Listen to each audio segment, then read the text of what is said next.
Hello students, video शुरू करने से पहले प्लीज चैनल को लाइक, शेयर और सब्सक्राइब जरूर करें। एक इम्पॉर्टेंट इन्फॉर्मेशन, अगर आपको इस वीडियो के नोट्स चाहिए तो डिस्क्रिप्शन बॉक्स में दिया गया डाउनलोड लिंक चेक करें। Thank you. चलिए शुरू करते हैं। इस वीडियो में हम पढ़ेंगे MES 82 human development during early childhood के प्रीवियस ईयर क्वेश्चन और most important questions with answers. ये क्वेश्चंस आपके एग्जाम के लिए बहुत इंपॉर्टेंट है। अगर आपने ये अच्छे से कर लिए तो एग्जाम निकलना पक्का है। Let's begin. Question 1, discuss the need and importance of understanding principles of growth and development. Question explanation. इस क्वेश्चन में हमें ये समझाना है कि ग्रोथ और डेवलपमेंट के प्रिंसिपल्स को समझना क्यों जरूरी है और ये नॉलेज टीचर्स, पेरेंट्स और एजुकेटर्स के लिए कैसे हेल्पफुल है। इसमें हमें ग्रोथ और डेवलपमेंट का मीनिंग, उनके बेसिक रूल्स और उनके एजुकेशनल इंपॉर्टेंस को एक्सप्लेन करना है। आंसर। इंट्रोडक्शन। ग्रोथ और डेवलपमेंट दोनों हाई इंसान के जीवन के बेसिक प्रोसेसेस हैं जो बर्थ से लेकर पूरी लाइफ तक चलते हैं। ग्रोथ का मतलब है फिजिकल बदलाव जैसे हाइट, वेट और बॉडी स्ट्रक्चर में वृद्धि, जबकि डेवलपमेंट का मतलब है मेंटल, इमोशनल और सोशल चेंजेस। इनके प्रिंसिपल्स को समझने से टीचर्स और पेरेंट्स बच्चों के लर्निंग पैटर्न और नीड्स को समझ पाते हैं। साइकोलॉजिस्ट जैसे पियाजे, एरिक्सन और फ्रॉइड ने डेवलपमेंट के स्टेजेस को एक्सप्लेन किया है जो एजुकेशन के लिए बहुत यूजफुल है। Main body. 1. हर बच्चा अलग है, अंडरस्टैंडिंग इंडिविजुअल डिफरेंसेस। हर बच्चा अपनी स्पीड से ग्रो करता है। डेवलपमेंट के प्रिंसिपल्स को समझने से टीचर्स को पता चलता है कि सब बच्चे एक जैसे नहीं होते। कोई लैंग्वेज में स्ट्रांग होता है तो कोई ड्राइंग या स्पोर्ट्स में। इस समझ के साथ टीचर हर बच्चे के लिए इंडिविजुअल लर्निंग एक्टिविटीज प्लान कर सकता है और कंपैरिजन से बच सकता है। 2. एज के अनुसार करिकुलम बनाना, designing age appropriate curriculum. Growth एक सीक्वेंस फॉलो करती है, हेड से पैर तक, सेफेलोकॉडल और सेंटर से बाहर तक, प्रॉक्सिमिडिस्टल। इस पैटर्न को समझकर टीचर्स ऐसे एक्टिविटीज डिजाइन करते हैं जो एज के हिसाब से सही होती है। जैसे प्रीस्कूल में फाइन मोटर स्किल के लिए कलरिंग और क्ले वर्क ज्यादा यूजफुल होता है। इससे बच्चों पर अननेसेसरी प्रेशर नहीं पड़ता और लर्निंग इंटरेस्टिंग बन जाती है। 3. समग्र विकास, प्रमोटिंग होलिस्टिक डेवलपमेंट। ग्रोथ और डेवलपमेंट एक दूसरे से जुड़े होते हैं। फिजिकल, मेंटल, इमोशनल और सोशल डेवलपमेंट एक साथ होता है। टीचर को चाहिए कि सब एरियाज को इक्वली डेवलप करे। ग्रुप प्ले से सोशल और इमोशनल स्किल्स बढ़ती है और फिजिकल प्ले से कोऑर्डिनेशन और कॉन्फिडेंस आता है। इस तरह डेवलपमेंट के प्रिंसिपल्स बच्चों के ओवरऑल पर्सनालिटी को शेप करते हैं। 4. डिले को पहचानना, identifying and supporting developmental delays. जब टीचर को नॉर्मल डेवलपमेंट के स्टैंडर्ड्स पता होते हैं तब वो डिले को जल्दी पहचान सकता है। अगर कोई बच्चा स्पीच या मोटर स्किल में स्लो हो तो टीचर पेरेंट्स को गाइड कर सकता है। अर्ली हेल्प से बच्चे के लर्निंग और बिहेवियर दोनों इंप्रूव होते हैं। यह नॉलेज इंक्लूसिव एजुकेशन के लिए भी बहुत इंपॉर्टेंट है। 5. टीचर चाइल्ड रिलेशनशिप सुधारना, एनहांसिंग टीचर चाइल्ड रिलेशनशिप। जो टीचर बच्चों के एज वाइज बिहेवियर को समझता है वो उनसे बेटर कम्युनिकेट कर सकता है। छोटे बच्चे इमिटेशन और प्ले से सीखते हैं, बड़े रीजनिंग से। यह अंडरस्टैंडिंग टीचर को पेशेंट और एम्पैथेटिक बनाती है, जिससे रिलेशन स्ट्रॉन्ग होता है। कंक्लूजन। अंत में, ग्रोथ और डेवलपमेंट के प्रिंसिपल्स को समझना हर टीचर और पेरेंट के लिए बहुत जरूरी है। इससे टीचिंग इफेक्टिव होती है, डेवलपमेंट बैलेंस्ड रहता है और प्रॉब्लम्स टाइम पर आइडेंटिफाई हो जाती है। यह प्रिंसिपल्स हर बच्चे के यूनिक पोटेंशियल को समझने और नर्चर करने में मदद करते हैं। हर एजुकेटर को इन्हें अपने क्लासरूम में अप्लाई करना चाहिए। If you need the notes of this video, there's a download link in the description box. Be sure to check it out. Thank you. Let's see the next question. Question 2. What do you understand by exceptional learners? Explain the various types of exceptional learners. Question explanation. इस question में हमें बताना है कि exceptional learners का मतलब क्या होता है और उनके अलग अलग टाइप्स कौन से हैं। हमें एक्सप्लेन करना है कि कैसे कुछ बच्चे एवरेज से अलग होते हैं, कुछ ज्यादा टैलेंटेड होते हैं, कुछ धीरे सीखते हैं और कुछ को फिजिकल या इमोशनल प्रॉब्लम्स होती है। आंसर। इंट्रोडक्शन। हर बच्चा अपने आप में यूनिक होता है, लेकिन कुछ बच्चे अपनी लर्निंग एबिलिटी, बिहेवियर या फिजिकल इमोशनल कंडीशन के हिसाब से दूसरों से अलग होते हैं। ऐसे बच्चों को एक्सेप्शनल लर्नर्स कहा जाता है। उन्हें अपने पोटेंशियल तक पहुंचने के लिए स्पेशल अटेंशन और टीचिंग मेथड्स की ज़रूरत होती है। ये बच्चे या तो एवरेज से ज़्यादा अच्छा परफॉर्म करते हैं या फिर उन्हें सीखने में एक्स्ट्रा हेल्प चाहिए होती है। Main body. 1. Meaning of exceptional learners. Exceptional learners वो स्टूडेंट्स होते हैं जिन्हें नॉर्मल क्लासरूम के कंपैरिजन में स्पेशल एजुकेशनल हेल्प की ज़रूरत होती है। कुछ बच्चे बहुत इंटेलिजेंट और क्रिएटिव होते हैं, कुछ बच्चे स्लो पेस से सीखते हैं, और कुछ फिजिकल या इमोशनल चैलेंजेस फेस करते हैं। टीचर का काम होता है इन सबको समझकर उनके लिए अलग टीचिंग मेथड डिजाइन करना। 2. Characteristics of exceptional learners. Exceptional learners कुछ खास फीचर्स दिखाते हैं। उनकी लर्निंग स्पीड एवरेज से अलग होती है, कभी बहुत फास्ट, कभी स्लो। उनकी नीड स्पेशल होती है, जैसे कस्टमाइज्ड स्टडी मटेरियल, काउंसलिंग या supportive environment.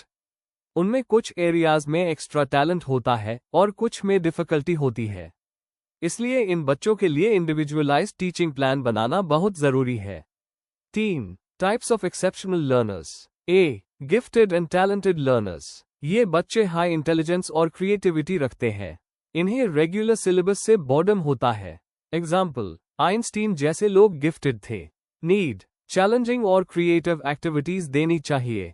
B. Slow learners. ये बच्चे सीखते हैं लेकिन धीरे पेस से। नीड सिंपल एक्सप्लेनेशन, पेशेंस और repeated practice. C. Physically challenged learners. ये बच्चे हियरिंग, विजन या मूवमेंट रिलेटेड प्रॉब्लम्स फेस करते हैं। Need braille books, sign language और accessible classroom environment. D. Mentally challenged learners. इनमें इंटेलेक्चुअल एबिलिटी लिमिटेड होती है। Need special schools, customised material और loving atmosphere. A. Emotionally and behaviourally disturbed learners. ये बच्चे emotional imbalance, aggression या anxiety दिखाते हैं। कॉजेस फैमिली कन्फ्लिक्ट्स या mental health issues. Need counselling और emotional support. F. Learning disabled learners. यह normal intelligence वाले बच्चे होते हैं लेकिन स्पेसिफिक लर्निंग प्रॉब्लम्स जैसे डिसलेक्सिया, रीडिंग, डिस्ग्राफिया, राइटिंग या डिसकैल्कुलिया, मैथ्स फेस करते हैं। नीड रिमीडियल टीचिंग और multi sensory learning. 4. Importance of understanding exceptional learners. अगर टीचर एक्सेप्शनल लर्नर्स को समझता है तो वो हर बच्चे के लिए सूटेबल मेथड बना सकता है। इंडिविजुअल लर्निंग प्लान बनाना आसान होता है। इंक्लूसिव क्लासरूम बनती है। बच्चों का कॉन्फिडेंस और मोटिवेशन बढ़ता है। यह अप्रोच सबको इक्वल चांस देती है ग्रो करने का। Conclusion, exceptional learners education system का इंपॉर्टेंट पार्ट है। हर बच्चे को अपने पोटेंशियल तक पहुंचने का हक है, चाहे वो गिफ्टेड हो या स्पेशल नीड वाला। टीचर का ड्यूटी है कि वो हर लर्नर के लिए सपोर्टिव और इंक्लूसिव एनवायरनमेंट क्रिएट करे। इससे सभी बच्चे अपनी जिंदगी में सफल हो सकते हैं। If you need the notes of this video, there's a download link in the description box. Be sure to check it out. Thank you. Let's see the next question. Question 3. Explain the various characteristics of the nature of educational psychology. Discuss its importance in making teaching learning process more effective. Question explanation. इस question में हमें बताना है कि educational psychology की nature और characteristics क्या है और ये कैसे टीचिंग लर्निंग प्रोसेस को ज्यादा इफेक्टिव बनाती है।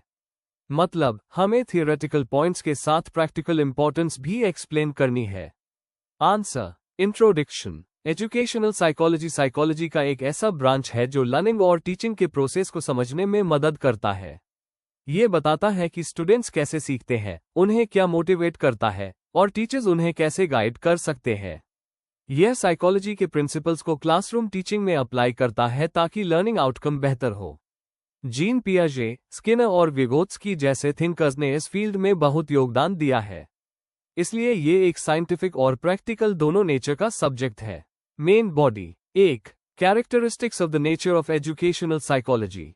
Applied branch of psychology. Educational psychology एक एप्लाइड ब्रांच है जो साइकोलॉजिकल प्रिंसिपल्स को एजुकेशनल प्रॉब्लम्स पर लगाती है, जैसे क्लासरूम बिहेवियर, लर्निंग स्टाइल और मोटिवेशन समझना।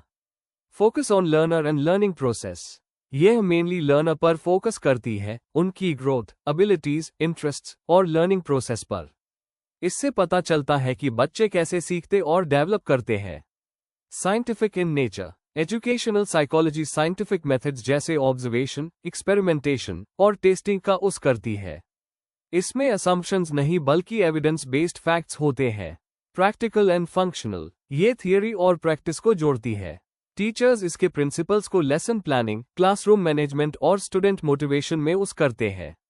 डेवलपमेंटल एंड कंटिन्यूअस प्रोसेस, ये लर्नर के ग्रोथ को हर एज स्टेज पर समझती है, चाइल्डहुड से एडल्टहुड तक। इससे टीचर्स हर एज के बच्चों के लर्निंग पैटर्न समझ पाते हैं। Study of individual differences, her student अलग होता है। एजुकेशनल साइकोलॉजी टीचर्स को हेल्प करती है कि वो इंटेलिजेंस, इंटरेस्ट और लर्निंग स्टाइल के हिसाब से टीचिंग को पर्सनलाइज कर सके। गोल ओरिएंटेड एंड डायनामिक, इसका मेन गोल लर्निंग आउटकम को इम्प्रूव करना है। रिसर्च के साथ ये फील्ड कंटिन्यूअसली इवॉल्व करती रहती है। 2. Importance of educational psychology in making teaching learning more effective. Helps teachers understand learners. Teachers students के नीड्स, इमोशंस और कैपेबिलिटीज को बेटर समझ पाते हैं, जिससे उन्हें प्रॉपर गाइडेंस मिलता है। Improves teaching methods, educational psychology teachers को सिखाती है कि किस लर्नर के लिए कौन सी टीचिंग मेथड बेस्ट होगी, जैसे विजुअल, ऑडिटरी या किनेस्थेटिक लर्नर्स के लिए अलग approach. Facilitates motivation and interest, motivation theories जैसे मैस्लो और स्किनर के कॉन्सेप्ट से टीचर्स स्टूडेंट्स को इंस्पायर कर सकते हैं और उनका इंटरेस्ट बना रखते हैं। एड्स इन करिकुलम डिजाइन, ये बताती है कि हर एज के लर्नर्स के लिए करिकुलम कैसे डिजाइन होना चाहिए जो उनके साइकोलॉजिकल डेवलपमेंट के लेवल से मैच करे। Effective classroom management, child behaviour के अंडरस्टैंडिंग से टीचर्स डिसिप्लिन को मेंटेन करते हैं और पॉजिटिव क्लासरूम एनवायरनमेंट बनाते हैं। Assessment and evaluation, educational psychology assessment tools provide करती है जिससे टीचर्स स्टूडेंट परफॉर्मेंस और एप्टीट्यूड को साइंटिफिकली एवैल्यूएट कर सकते हैं। Guidance and counselling, teachers students को इमोशनल और एकेडमिक प्रॉब्लम्स में काउंसलिंग दे सकते हैं, जिससे उनका कॉन्फिडेंस बढ़ता है। इंक्लूसिव एजुकेशन, एक्सेप्शनल लर्नर्स के अंडरस्टैंडिंग से टीचर्स स्पेशल नीड्स बच्चों को भी इफेक्टिवली टीच कर सकते हैं, जिससे इंक्लूसिव एनवायरनमेंट बनता है। कंक्लूजन, एजुकेशनल साइकोलॉजी टीचर्स को ये समझने में मदद करती है कि स्टूडेंट्स कैसे सीखते हैं और टीचिंग को कैसे ज्यादा मीनिंगफुल बनाया जा सकता है। यह थियरी और प्रैक्टिस के बीच एक स्ट्रॉन्ग ब्रिज है। जब टीचर स्टूडेंट्स के इमोशंस और नीड्स को समझ लेते हैं, तो लर्निंग नेचुरल और इफेक्टिव बन जाती है। If you need the notes of this video, there's a download link in the description box. Be sure to check it out. Thank you. Let's see the next question. Question 4. Explain the intelligence theory as given by Howard Gardner. Question explanation. इस question में हमें Howard gardener की multiple intelligences theory को समझाना है। हमें बताना है कि गार्डनर ने इंटेलिजेंस को कैसे अलग तरह से डिफाइन किया, उसके डिफरेंट टाइप्स क्या है, और एजुकेशन में इसका क्या इंपॉर्टेंस है। इसके एजुकेशनल यूज और क्लासरूम एप्लीकेशंस भी एक्सप्लेन करने हैं। आंसर। इंट्रोडक्शन। हावर्ड गार्डनर एक अमेरिकन साइकोलॉजिस्ट और हार्वर्ड यूनिवर्सिटी के प्रोफेसर थे। उन्होंने 1983 में मल्टीपल इंटेलिजेंसेस थियरी दी। उनका कहना था कि इंटेलिजेंस एक सिंगल एबिलिटी नहीं होती जो सिर्फ आईक्यू टेस्ट से मेजर की जा सके। हर इंसान के पास अलग अलग तरह की इंटेलिजेंसेस होती हैं जो मिलकर उसकी पर्सनैलिटी और लर्निंग स्टाइल बनाती है। गार्डनर की थियरी ने ट्रेडिशनल सोच को बदल दिया और टीचर्स को एनकरेज किया कि हर स्टूडेंट के अलग टैलेंट को समझा और बढ़ावा दिया जाए। Main body. 1. मल्टीपल इंटेलिजेंसेस का कॉन्सेप्ट। गार्डनर ने कहा कि इंटेलिजेंस सिर्फ एकेडमिक या लॉजिकल थिंकिंग नहीं होती। उनके मुताबिक इंटेलिजेंस वो एबिलिटी है जिससे कोई इंसान प्रॉब्लम सॉल्व करे या कोई ऐसा प्रोडक्ट बनाए जो उसके कल्चर में वैल्यूएबल हो। मतलब, अगर कोई बच्चा म्यूजिक, आर्ट या सोशल इंटरैक्शन में अच्छा है, तो वो भी इंटेलिजेंट है। यह थियरी हर स्टूडेंट के यूनिक पोटेंशियल को समझने और एक्सेप्ट करने पर जोर देती है। 2. गार्डनर के अकॉर्डिंग इंटेलिजेंसेस के टाइप्स। गार्डनर ने पहले 7 इंटेलिजेंसेस बताई थी, बाद में 2 और 8 किए। ये है लिंग्विस्टिक इंटेलिजेंस, भाषा और वर्ड्स का यूज करने की एबिलिटी, जैसे writer, poet, speaker. Logical mathematical intelligence, reasoning और प्रॉब्लम सॉल्विंग, जैसे scientist, engineer. Special intelligence, images और स्पेस का विजुअलाइजेशन, जैसे artist, architect. Musical intelligence, music और रिदम को समझने की एबिलिटी, जैसे singer, composer. Bodily kinaesthetic intelligence, body और मूवमेंट का सही यूज, जैसे dancer, sports person. Interpersonal intelligence, दूसरों के इमोशंस और नीड्स को समझना, जैसे टीचर, लीडर। इंट्रापर्सनल इंटेलिजेंस, अपने इमोशंस और गोल्स को समझना, जैसे philosopher, psychologist.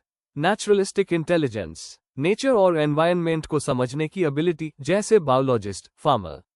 Existential intelligence, life और एग्जिस्टेंस से जुड़े क्वेश्चंस पर सोचने की कैपेसिटी, जैसे स्पिरिचुअल लीडर, फिलोसोफर। 3. एजुकेशन में गार्डनर थियरी का यूज। टीचर्स को हर स्टूडेंट के अलग इंटेलिजेंस टाइप को पहचान कर उनके हिसाब से पढ़ना चाहिए। क्लासरूम में एक्टिविटीज जैसे म्यूजिक, ड्राइंग, डिस्कशन और गेम्स इंक्लूड करनी चाहिए। असेसमेंट सिर्फ टेस्ट से नहीं, बल्कि स्टूडेंट के स्ट्रॉन्ग एरिया के बेसिस पर करनी चाहिए। एग्जाम्पल, अगर कोई स्टूडेंट मैथ्स में वीक है लेकिन आर्ट में स्ट्रांग है, तो उस टैलेंट को भी इंपॉर्टेंस दी जाए। गार्डनर की थियरी होलिस्टिक एजुकेशन प्रमोट करती है, जिसमें नॉलेज के साथ क्रिएटिविटी और इमोशंस भी जरूरी है। 4. क्रिटिसिज्म और आज की रेलेवेंस। कुछ लोग कहते हैं कि गार्डनर की थियरी साइंटिफिक प्रूफ पर बेस्ड नहीं है और ये स्किल्स ज्यादा लगती है। लेकिन प्रैक्टिकल लेवल पर यह थियरी एजुकेशन को इंक्लूसिव बनाती है। आज के टाइम में स्कूल्स इस मॉडल का यूज करके पर्सनलाइज्ड लर्निंग एनवायरनमेंट बनाते हैं। इस थियरी ने टीचर्स को हर स्टूडेंट की इंडिविजुअलिटी को समझने और रिस्पेक्ट करने के लिए इंस्पायर किया है। कंक्लूजन, हावर्ड गार्डनर की मल्टीपल इंटेलिजेंसेस थियरी ने इंटेलिजेंस के कॉन्सेप्ट को रीडिफाइन कर दिया। अब इंटेलिजेंस सिर्फ आईक्यू नहीं, बल्कि एक कंप्लीट ह्यूमन एबिलिटी बन गई है, जिसमें क्रिएटिविटी, फीलिंग्स और डिफरेंट लर्निंग स्टाइल्स भी आते हैं। यह थियरी टीचर्स को ये याद दिलाती है कि हर बच्चा अलग है और उसके टैलेंट को समझकर उससे गाइड करना हमारी जिम्मेदारी है। Before we end, please like, share and subscribe the channel for more such study materials and one important information, अगर आपको नोट्स चाहिए तो डिस्क्रिप्शन बॉक्स में डाउनलोड लिंक दिया हुआ है, जरूर चेक करें। Thank you.